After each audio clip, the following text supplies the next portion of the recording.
Hello! So, this video is about a theory that a friend told me on why it's possible for Dottore to come back.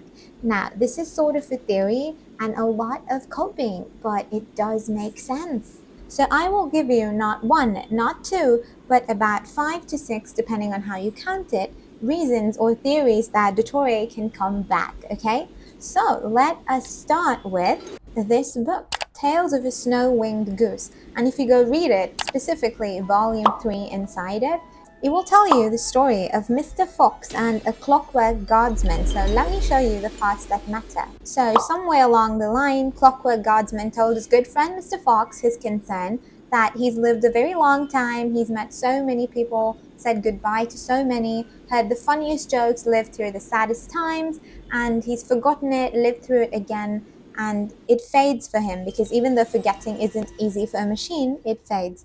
So the fox understood his friend's concerns and suggested that if living such a long life made him forgetful and jaded, perhaps it is time for him to die and in doing so make his life real.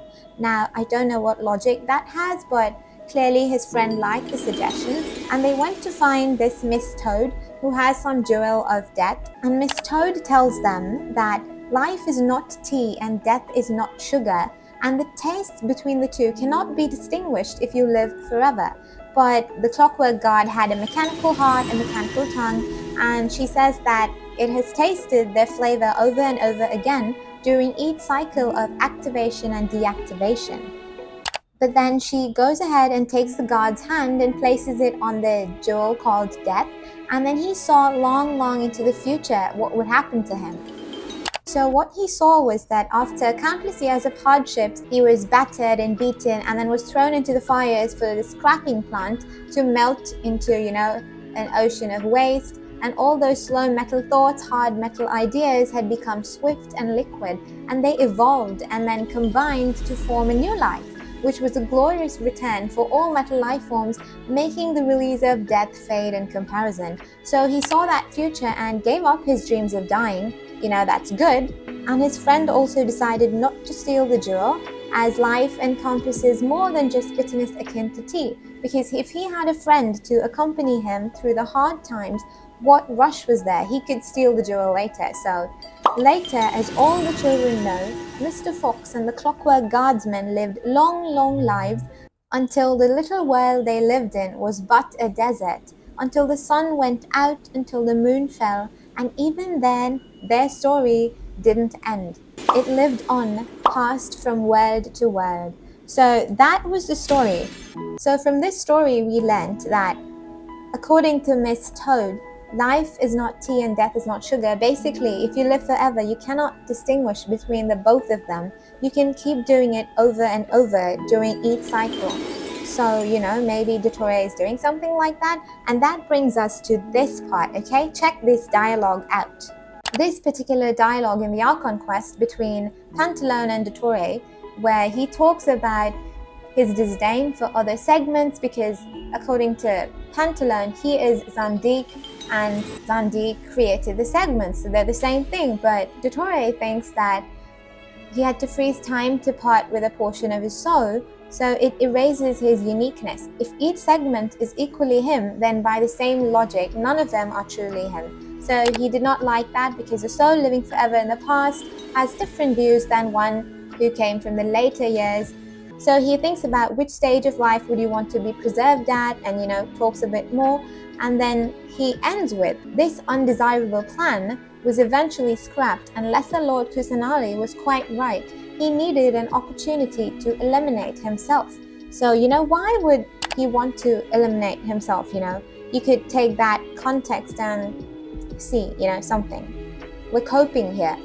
Okay, and now that brings us to the next piece of theory, which I find most interesting, by the way, because look at this. Look at this painting, Reptiles by MC Escher, from flat pattern to living creatures.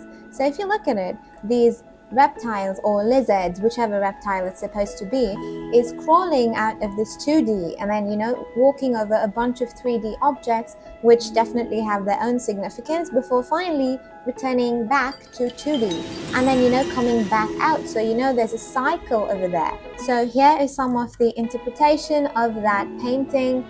So you can read more of this if you want. I'm only going to read out some parts. So look, a woman thought that it was a striking illustration of reincarnation, and someone else saw the contrast between the 2D and the 3D, where it looks like space and flatness exist side by side, where each is born from and returning to the other. So, once again, a cycle. Now, if you look at these, the cycle of life, and many view this piece as a metaphor for the cycle of existence, rebirth, and reincarnation, where you can see the reptile begins as a concept, explores the physical world, gains knowledge, climbs the mountain before returning to its flat origin. Second one is the alchemical quest, where another interpretation aligns the objects on the desk with the stages of spiritual and intellectual enlightenment. The living lizard represents a conscious soul interacting with the elements, cactus for nature, rolling papers for fire, and a glass for contemplation.